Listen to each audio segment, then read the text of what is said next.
Record.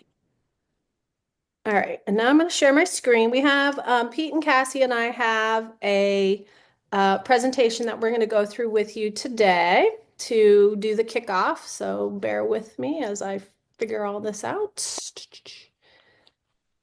You know, Zoom and Google are very different. So you all see this? Yep. Okay, good. All right, so I'm gonna have Pete and Cassie take over for this part, and you all just tell me when you're ready to go to the next slide, and I will do that.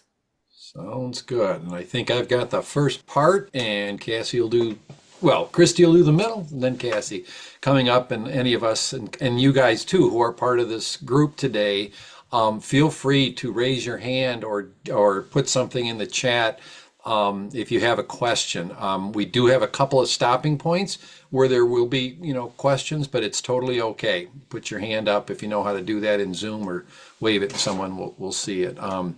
So yeah, and we do like to as all of you I think have been in multiple meetings, I believe, but if not, we do like to get to know one another and understand, why you're here, and that will come. But we just thought we probably going to get a decent amount of people at this session. So we get through the presentation and we'll get to know each other a little better at future meetings. So thank you so much for being with us today. Well, we're into 2025 now, and so it really is time to start planning because I think pitchers and catchers report in baseball. I believe it's in February, and before you know it, it's going to be June, and that's the Lou Gehrig Day. So what we want to do today really is kick things off. We'll just do a brief, background on Lou Gehrig Day, its significance. Well, I won't start saying it till we get to that slide, but and then review the plans and events for 2025. We also are going to look back a little bit at 2024, as you'll see, which is interesting, the feedback there.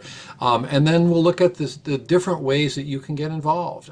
Some of you know really well, you've been in this in the last, you've been in this the last 2 or 3 years, and you understand the best ways to help. Others might be brand new and saying, well, how can I help?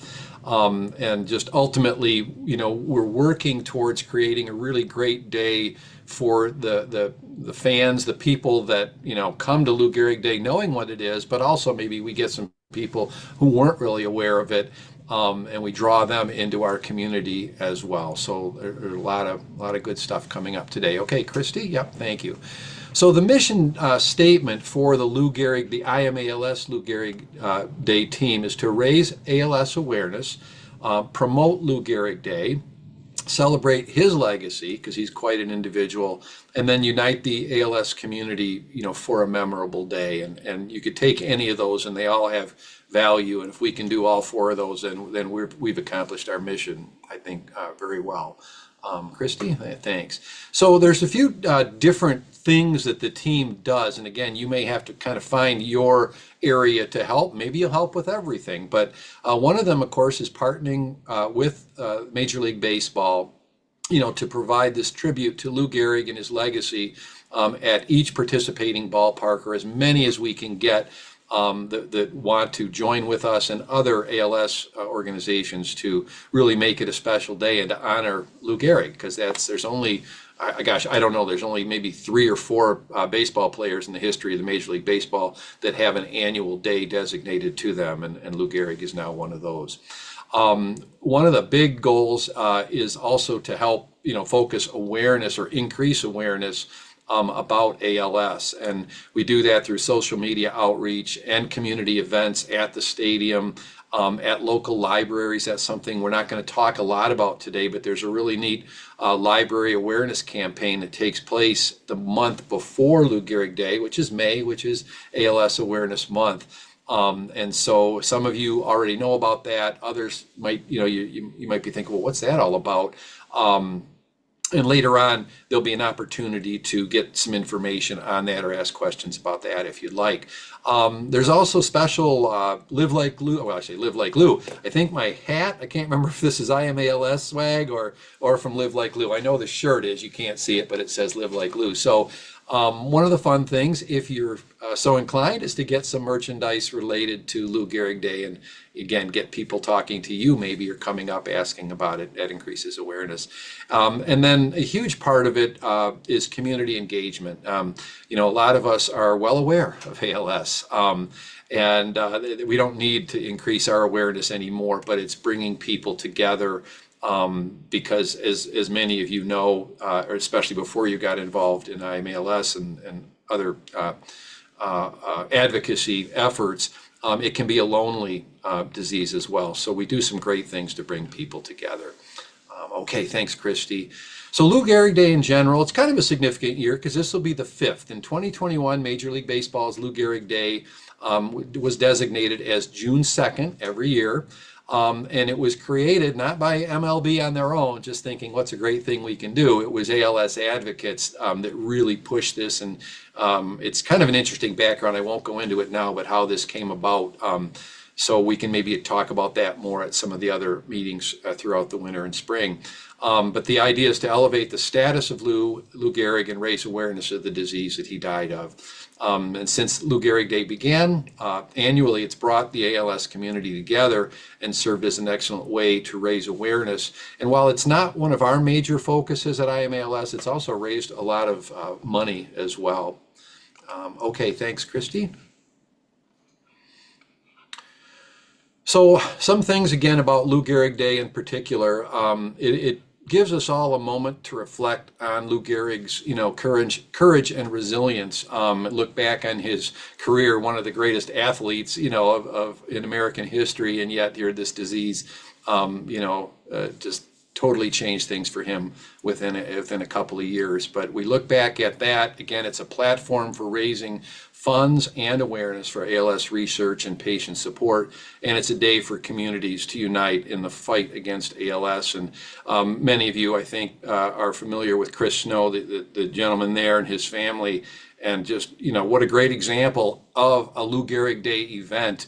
When he was at Boston Fenway Park, where he used to work when he was starting out his career, and they invited him back and to be there with his family. And that happens all over the country at ballparks, and that's what we're shooting to do, these wonderful things for families and people to gather and just have fun, have a good day. So thanks, Christy. So I guess Christy now will kind of take over more of the nuts and bolts of the goals so we kind of keeps us focused, our work focused. So thanks, Christy. Sure. So I'm going to go over the strategic goals and key performance indicators for IMALS and then for this team.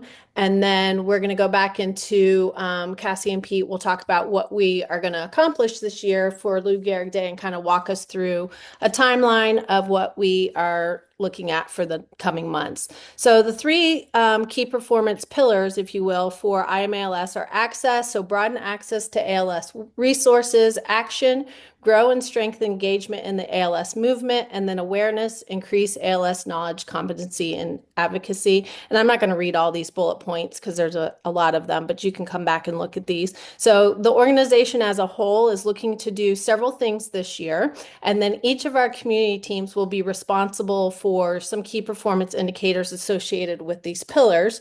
So for Lou Gehrig Day, our goals are to increase our presence with the Little League, so that our youth Lou Gehrig Day team will work on that and gain about 50% over last year. We are going to be, I think, we may have mentioned this in the past. We are going to be working with Live Like Lou closely on the 10 teams that they are working with this year. We don't yet know what those 10 teams are. We should know by the end of February, early March. So those teams will work closely with Wendy Faust, and we will have our team leads work with Pete and Cassie to partner with her to do outreach, community event pregame, work on the presence at the ball game, and etc. And then we will continue working with at least 10 other MLB teams. So I think at the end of last year, we had identified that we're going to try to really focus on 16 teams this year. And those were the 16 teams that had the most community involvement. We had the best luck with those teams. That's not to say that your team if it wasn't named or isn't named yet, that you won't be participating because we certainly will be doing those types of things for community outreach, but that's just one of our goals. And then we would like to have some of our volunteers be on some sports podcasts. So we're hoping people like Roderick, who have connections, can help us identify some of those podcasts so that we can plug Lou Gehrig Day and increase awareness for these events. So part of the other performance indicators, we're going to collaborate with other ALS nonprofits to increase that attendance and community morale at the games. We want to create a dynamic Lou Gehrig Day campaign page. So we've talked about doing a virtual Lou Gehrig Day event for folks who can't necessarily get to a game for some reason. So we're going to look for partners within this team to help us grow that and build this page. And then we are currently working on the Lou Gehrig Day Library campaign. So we did our kickoff recently to talk about what that campaign would look like. So we'll touch on that again later this evening. But really, our goal today is talk about what we're going to do with Lou Gehrig. So we want to increase opportunities for sharing knowledge between the generations of those who have been impacted by ALS. So we're going to focus on having two kind of training. So next, and we're going to talk more about this, Cassie's going to talk more about this at the end, but we want to do some events to help our newer team leads to kind of acclimate into the process. So if you have already volunteered to be a team lead, or we're going to be doing an ask at the end if you are interested in being a team lead to help us, and Cassie and Peter are going to go through what those responsibilities would look like. We will offer a training for you so that you know exactly what you're doing, what you're being asked to do, and we're also going to partner you with some more seasoned team leads so that they can kind of help you and guide you when there's questions. So we will be doing those trainings coming up. And then we will also be doing a social media training for Lou Gehrig Day Team leads as well, so that you all know how to get the word out that the events are happening, so we can hopefully increase our presence at the game. So I'm going to stop right there, and I'm going to actually stop sharing my screen real quick, and we're going to do a couple minutes of questions. So if you have any questions thus far about our goals or our team's expectations, we would love to hear from you. And like I said, Cassie and Pete are going to go through the timeline of what's coming, and then they're going to do a description of what a team lead would do. And then we've got a couple other volunteer opportunities for folks. But if there's any questions yet, let me know. Speak now or forever hold your peace.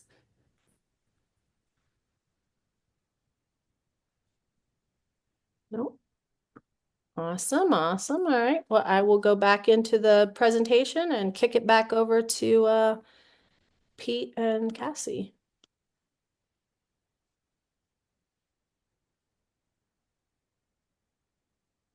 Okay.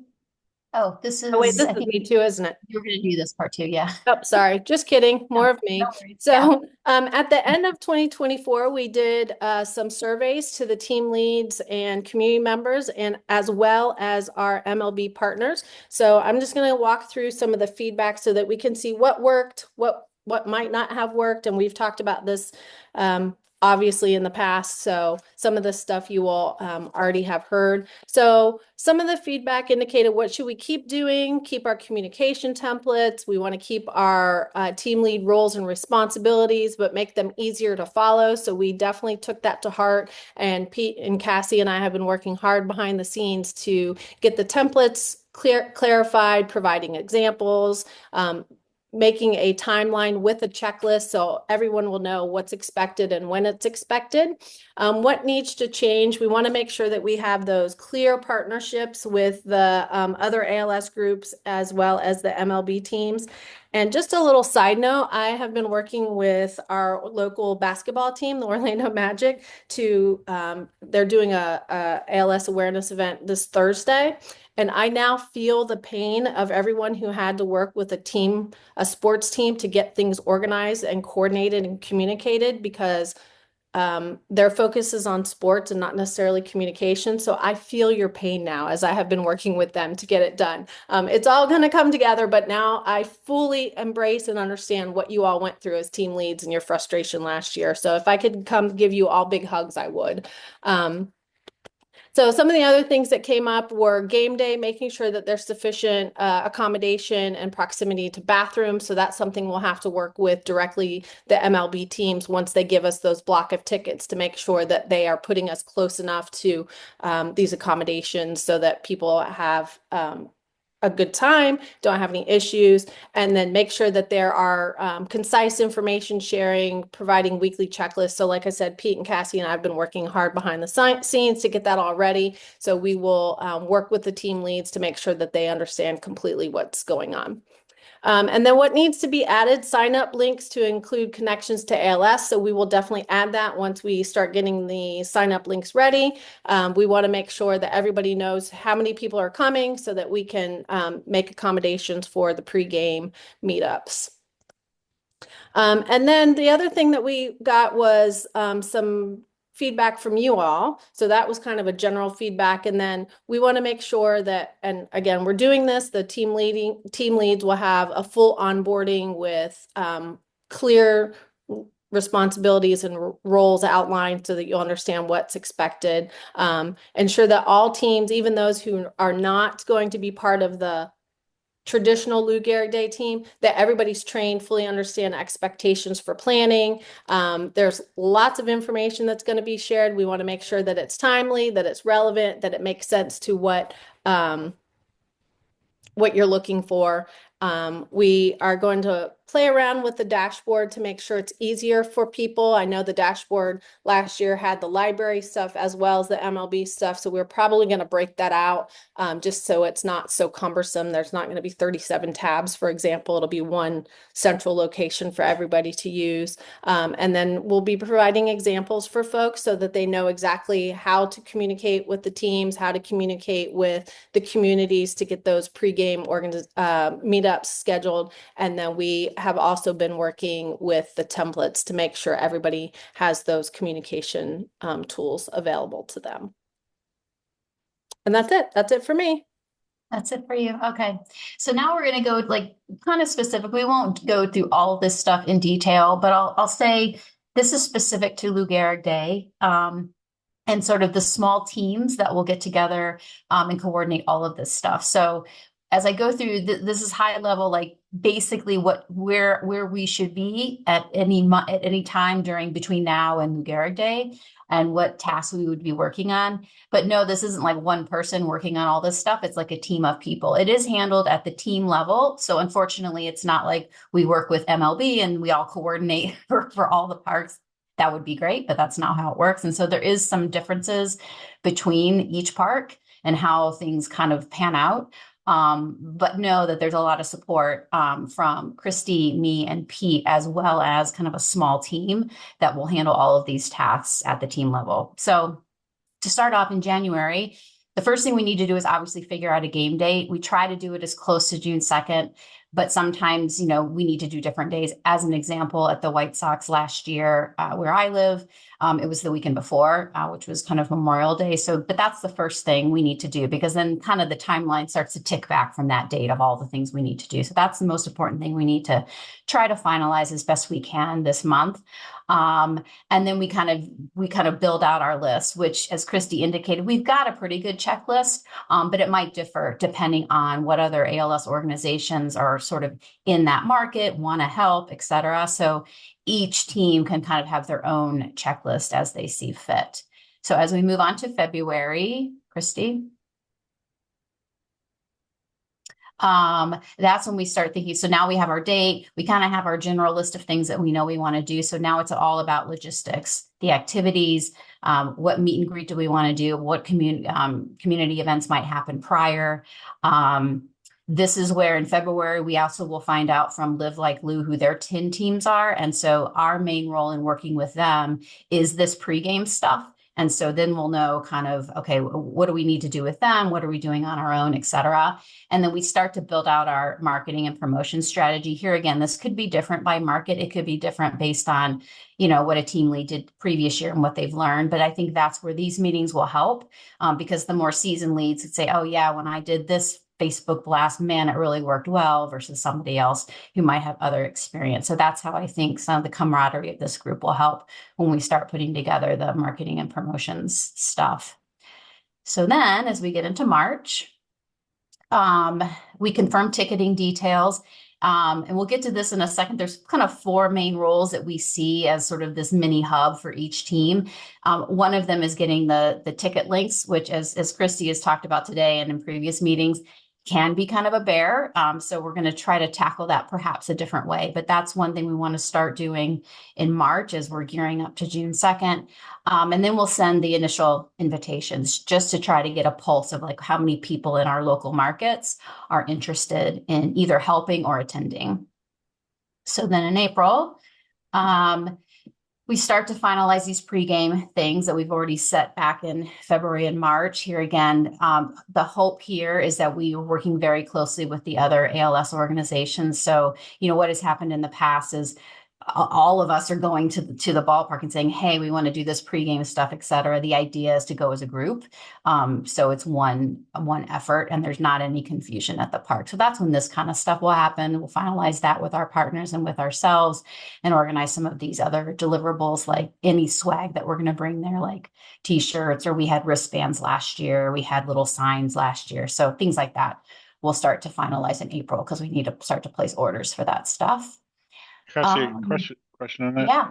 Was that like you mentioned there on a prior page that a venue, was that typically at another location or was that done like in the parking lots or somewhere I think that it varied by park, but from what and Christy and Pete, please chime in. It's usually attached to the park. So like in at the White Sox, it was like a pod that you had to rent that's right outside the gates of the park. So I'm pretty got sure it? that's the way in most stadiums it is. Is that what you recall, Christy? Yeah. Yeah, so Okay. as Okay. Cassie said, each ballpark is different.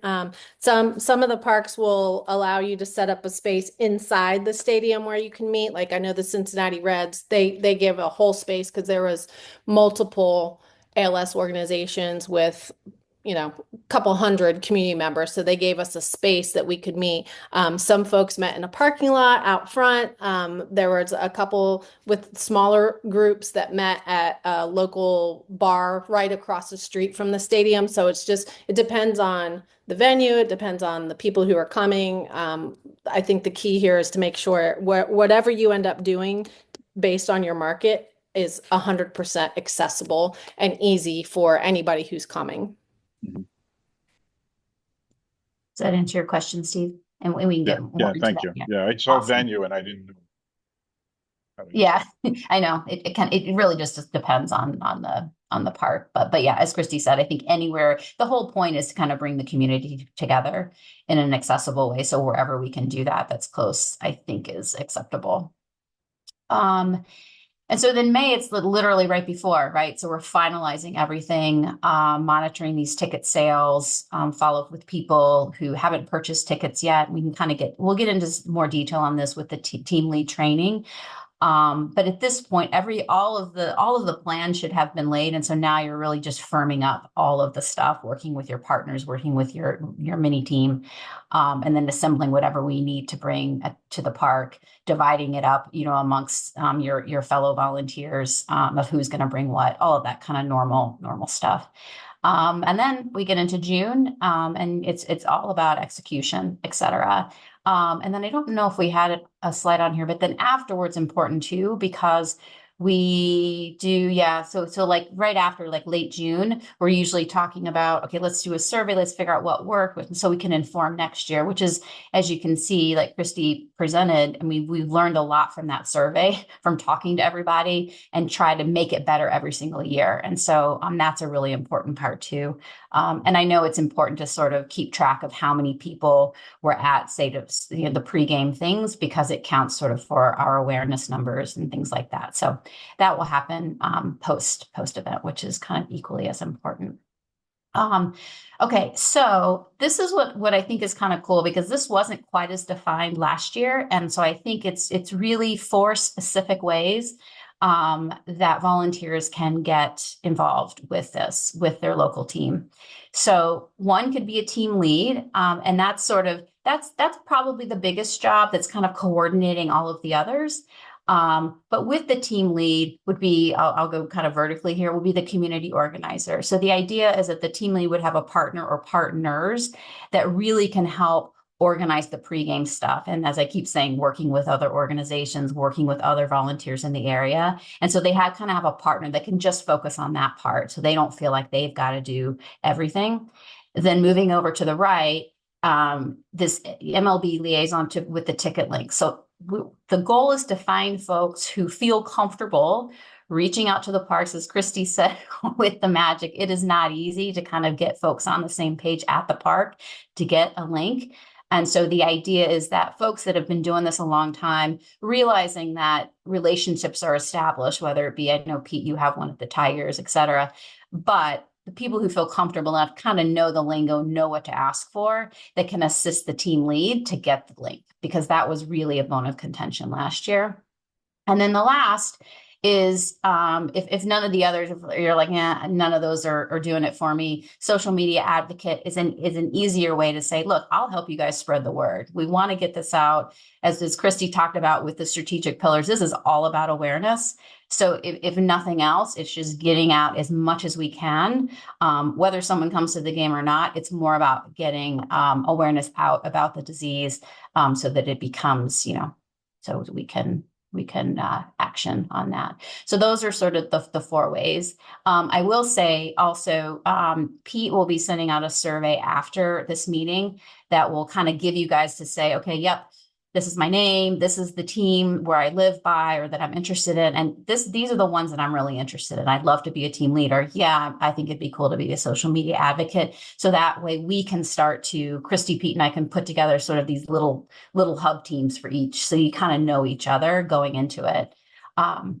So specifically with team leads, and this is what, like it says at the bottom there, we'll go into much more detail of actual training kind of in the evening, because we know a lot of our leads have trouble coming during the day. So we're hopeful we get really good attendance next week at 6.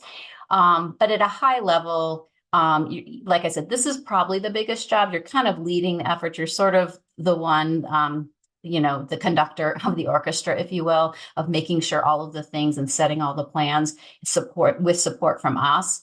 You're overseeing all the planning. You're providing updates. So that's how we'll use some of the weekly meetings on, going saying, hey, this is what's happening. How I see it is we'll use the meetings to say, this is what's happening with my team. And this is where I'm struggling.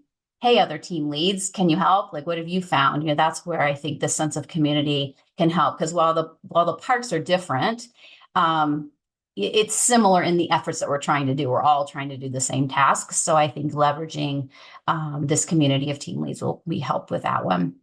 Obviously work with the team members, and then leverage all of the social media, et cetera, to get the word out that we already talked about with that advocacy. So that's sort of a snapshot of what a lead does, but we'll go into much more detail next Tuesday evening. And then the liaison, that, like we said, these are the folks that feel very comfortable reaching out to the parks and getting a link. So hopefully, whether it's somebody on this call or folks in our email distribution list, we get a handful of folks that feel comfortable doing this. And also Pete and I and Christy can help with that too. I know Christy helped with some teams last year on this, on the ticket links. And then, like I said, the community organizers will really focus on the pre-game stuff. What activities do we want? Are there, what swag do we want to bring? How do I communicate with other community members? And then this is where I mentioned this before. This is where counting kind of like who is there and what level of interest we had at the parks, because that's one of our KPIs at the top that we want to measure ourselves on. And I just want to jump in real quick on this one, Cassie. So, yeah. The Live Like Lou team, they work with the 10 baseball teams that they identified to give out their awards and whatnot. And when we met with Wendy to say, how can we partner with you on the Live Like Lou side? She said what they lack for their games is somebody to help them plan and coordinate this pregame meetup, which they would love to do because they have lots of community members. They just don't have the manpower to do it. And so what she has asked is once we get they get those 10 teams identified, if our folks would work with her via Cassie and Pete to make sure that there's something planned in the community, and then they will support whatever we put together from our end. So I think it's an amazing opportunity to work with another organization as big and as amazing as Live Like Lou. So I just wanted to throw that out there that this will be a partnered with those 10 teams. And again, we don't know what those 10 teams are yet. Yeah, hopefully we find out in February, so that's good. Hopefully soon. But yeah. And then yeah, this is sort of self-explanatory. So yeah, like Christy said, we have lots of templates that we can help, whether it's for emails, whether it's for Facebook posts, etc. And there might be even better ideas to kind of get the word out. But that's what these social media advocates will help as we get closer to the day. Yeah, so this is what I was talking about for next steps. When you get the survey, please respond to it, and then that will help us put together these little teams based on, likes, and we can sort of publish to say, okay, for the Boston Red Sox, here were all the people that were kind of interested in the various roles that they're interested in. That will help everyone kind of know what team they're working with. So that will help. I just wanted to jump in too before we get to this. I mean, you can keep it here, Christy, but and on the survey, and just please understand that if you're checking a box, sometimes that can be like, well, I don't know if I want to do this. I don't know what it entails. If you've got an interest in that, or you think maybe I could do that, because all those 4 tasks, if you look at them, they all kind of have different skill sets, different interests, from someone who's a wedding planner to someone who's social media savvy and all of that. But please don't worry that you're going to be locked into this thing that you can't get out of. But we would love it if you would fill that out and choose one or more of those roles. Yeah, exactly. So this is kind of where we are now. So like we said, we've been kind of working since, I don't know since last September, October, and we've established, and many are on this call, we've established at least interest at a team lead level.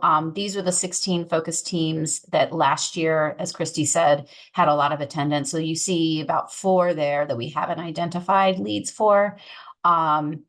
So keep that in mind. Now, just because there's a team lead, like say for the White Sox or for the Reds, it doesn't mean we don't need any more help. So you can have co-leads, but that's what we did last year with the White Sox. So keep in mind, just because there's a Y doesn't mean, oh, they don't need my help. So I would say it's a lot easier when you have a team of people and you can divide up the responsibilities, because as you could see from all the monthly tasks, it's work. And so the more volunteers we have at each team, I think the better. We talked about the Live Like Lou teams. We don't know. It could be 10 separate ones. It could be some overlap here. Obviously, the hope is there's some overlap, but we'll make it work either way. And then minor league teams. So there might be that you're in an area, and this is also on the survey that Pete will send out. You might live in an area that doesn't have a major league team, or you're closer to your minor league team. Frankly, I think sometimes minor league games are more fun. Actually, there's several here in Chicagoland. So anyway, if that's something you're interested in too, that's also a great way. There's obviously a lot more of them than there are Major League Baseball. So it's a great way to build awareness as minor league. So let us know if that's an area of interest for you too. And then I think, yeah, we're now into any basic questions or thoughts or feedback from you guys. First of all, this is awesome. You guys did a really amazing job. It's so clear and really, really helpful. So great work. Great. I think if I could just in reading some of the chat messages, it appeared June 2nd is a Monday. So I think Yeah, usually not many games. So I think that task of trying to secure a date is going to be, and I think, at least a couple of us have looked, and I think a lot of teams are playing on that Sunday, the 1st, and then off. Yeah, and we recognize that not all teams are going to have their game at the same time. Like the Yankees do their Lou Gehrig Day in July. So we know that they're not all going to be the same. So we may be shooting at different targets, which is fine. Tim, you have your hand raised. In past years, team leads would receive an every action report weekly listing people who signed up expressing interest for a game. I'll be charitable and say that report is not user friendly, and I'm just wondering if there's going to be any difference way to accumulate those names. Say more about that. Tell me what's not user friendly, and I'll make sure to make it Well, user. you go in, you compare a report you get to the prior week. The names are in different orders, so you got to sift through and figure out who's new and who's old. Then Got it. there's no easy way to at least for me, being the Luddite that I am, to copy the email addresses into a email that you can send to people on an ongoing basis. I just found it cumbersome. So I will work with the report system because now I know how to do it. Now that they're paying me, I will work to make sure that it is more user friendly and that what because we get a similar, I'm just going to use the thank you squad as an example. I get a report every single day for the thank you squad that's very similar with the names, donations, and it's very easy to manage the as they roll in to make sure there's not duplicates and whatnot. So I will work on the back end to make sure that doesn't happen again. Yeah, that we'll take a look at that because I know, and I'm pretty good, even though I'm kind of that Luddite too, but with Excel. But you're right, Tim. You have to kind of see, all right, which are the new ones. You might have to do some sorting, and then, but so we'll look at some of that as early as next week. Some of it may come later as those reports start to roll in. But yeah, good point.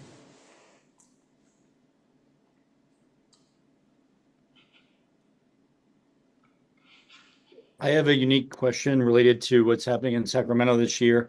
The A's stadium is very small for a Major League Baseball stadium in terms of capacity, and tickets are going to be a very high demand already. They're coming close to releasing tickets that are not season tickets to the general public.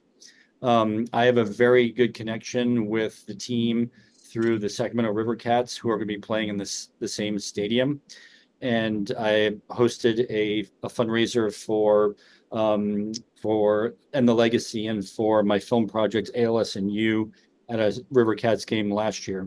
So the A's are playing home on June 2nd, and there's also the interest from the River Cats to do an ALS event for one of their games. So it'd be sort of doubling up in the same stadium, one AAA game and then one Major League Baseball game. So any advice in terms of juggling both of those things? And I believe because it's based in Sacramento, I'll be able to get probably 20 more people to attend with me. And then there's the ALS families that always support the A's and Giants in the Bay Area. So we'll probably get a good number of them to come as well. So for us, we could probably have 40 to 50 people attend the game. When is it? It's June 2nd. Oh. I think that sounds great, Rod. I mean, and I don't know if cost is an issue. The Tigers have been very generous and donated tickets, and so that's been a wonderful thing. But that's not the case everywhere. And suddenly, when it comes to getting families to attend these, it can get very expensive, even at $30 a ticket, much less 50 or 60. So that option of having a minor league, which I know those tickets are going to be reasonable, might be a wonderful way of getting, everyone, the grandkids and everybody there. I was at the one at the Toledo Mud Hens. We had a Tigers game, and then later on when the Mud Hens were playing in Toledo, and Roseanne Hickman was working with the ALS Association there, and it was just a great day and fun in a small stadium. So I had the same. Thank you very much. I appreciate that, Pete. I had the same experience last year. A great event with the Giants, and then a great event with the River Cats in the heat of August in Sacramento. But it still worked out very well. And what I'll do is I'll reach out to my contacts. They're pretty much the same contact now. My River Cats contact has become my A's contact, and I will I'll reach out to them and find out what our options would be for that June 2nd. It is a Monday, which makes it much better, and they're hosting the Minnesota Twins. Oh, that's great. just curious, do you know how many fans the new stadium holds, or the I stadium? do. I think it's 13,000, so it's tiny. It's rated as one of the best minor league stadiums. It is a wonderful stadium, but seating is an issue. And ADA seating, it makes it even more complicated because there's fewer ADA seats. It's so weird that they tore down their other one before they built something else. Yeah. Well, Sacramento benefits from it for 3 years, which is cool. I'm just reading through some of the comments, and there's comments about when the teams will have their Lou Gehrig Day. And as we mentioned, it's up to the team. There's not one MLB policy. I think maybe Tim mentioned that. There's not one overarching policy across the board. So teams, we've learned, just can do whatever they want. Like as evidence, as I said, by the Yankees, they just do their thing on the July 4th, or around July 4th. So, going back to our discussion earlier, if you know you're going to be a team lead or you're in an area and you have those connections like Rod does with the team, and you can identify when they're going to be holding their Lou Gehrig Day team, and you want to send it to me and Cassie and Pete sooner rather than later, that would be awesome. Because there's not one go to MLB page and find all the Lou Gehrig Day days. In my dream world, that would exist, but it doesn't yet. So When people have done it before and then they didn't come back, are we collecting that information from them of who their contacts were? yes, we do have all of the names. Well, if they shared it with us, in the dashboard, it has all of the MLB contact folks, but also they change like a lot. So who was there last year may not be our contact this year. And I think last year that was part of the frustration, is people just kept hammering the same emails, and those people weren't there and they weren't getting forwarded to anybody. So we'll just have to keep an eye on, that. And as Cassie said, if we run into trouble, or we've got some of our more seasoned folks who say, I know exactly who to call at a ballpark, regardless of it's my ballpark or not. And we say, hey, Tim, we would love for you to call so-and-so team and figure out who we need to talk to. Because I know I stepped in last year to help with some of the teams, and I got bounced around to like 3 or 4 different people within the ballpark. So nailing down that one person sometimes is challenging, because they hear, oh, you need a group ticket link. They don't hear because it's for an event and we want everybody to sit together. So it can also get a little hairy as well. So, I think collectively, with all of our experience, we can figure it out. That's my point. I think with this group, the faces I'm seeing right here, even, there's a lot of experience and can help people, navigate some of the different titles, the community outreach, group tickets, events, and not every team's going to be exactly the same, but there's going to be a lot of similarities, and we can help each other. Is it saying there's a lot of experience on someone's face, a way of calling them old, Pete? Maybe. No. I thought seasoned was his way of doing that for me, but Same difference. It's all about semantics. Lou Gehrig Day. It's only 5 years old. None of us are older than 5 years. Lou Gehrig. So we have 13 minutes left, and I know there was 2 more things that we needed to share with you. So let me pull this back up. It kicked me out earlier, so let me see if it will. Okay, so I think this is the right one. So we've been talking, Pete, Cassie, and I have been talking about the different aspects of Lou Gehrig Day, because we have this team here that's focused on the baseball games. We also have our library awareness focus team. So we were putting this out as a feeler to see if this makes sense.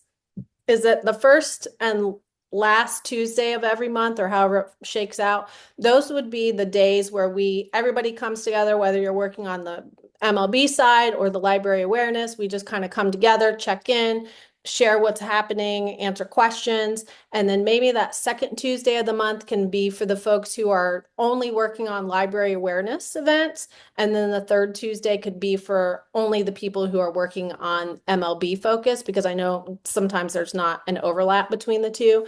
And people look at the agenda and say, oh, that's too much to talk about in one day. So we're proposing if this makes sense to folks, that we would do this going forward so that we have opportunities. And then I think once we identify who's going to be on those kind of 4 breakout teams, we can also work out, does it make sense to have additional meetings, or do we want to say, in April, for example, I'm just making this up, in April, on the 3rd Tuesday, not only do we just want it to be MLB focused, but within that hour, we're going to put breakout rooms so all the team leads can work together, all the community, or whatever it ends up being. So I think this is going to be, you all tell us what you need and what works for you, and we'll make it happen going forward.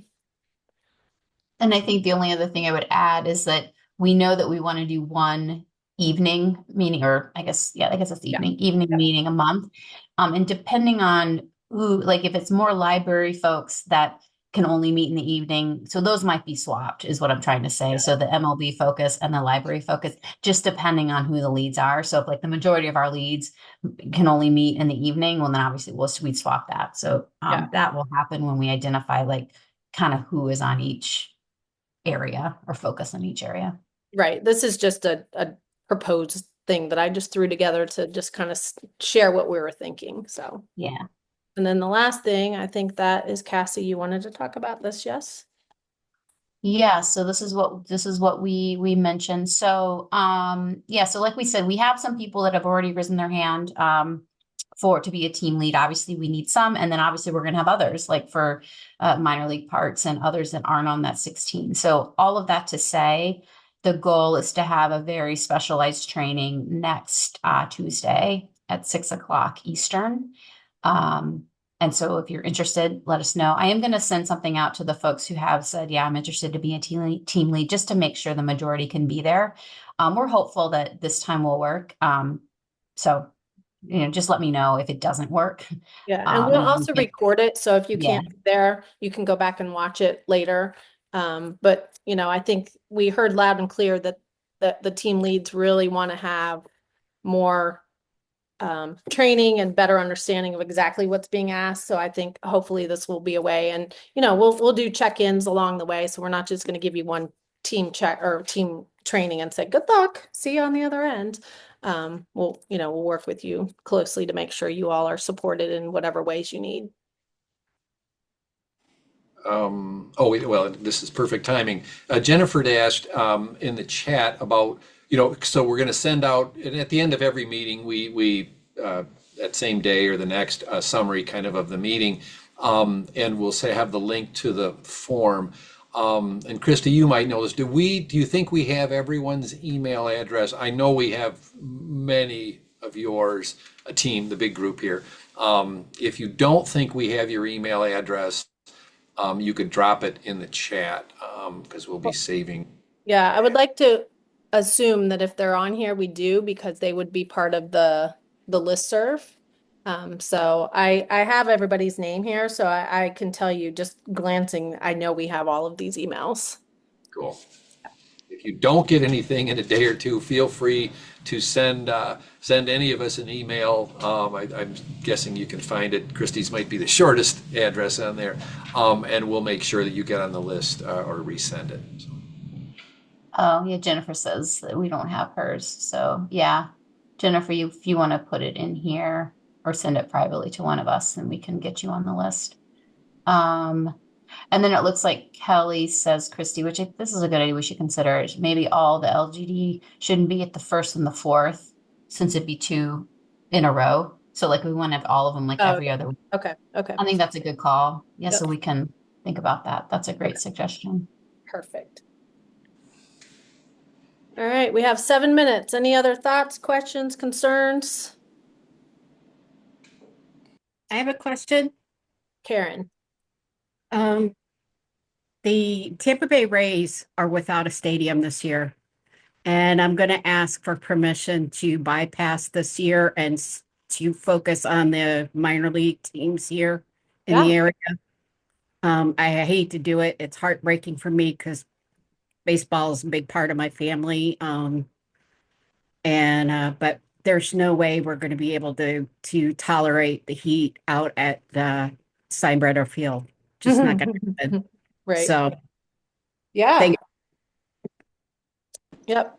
I had an email earlier today from somebody who does minor league, asking to participate this year. So yeah, we will definitely, whatever you need, Karen.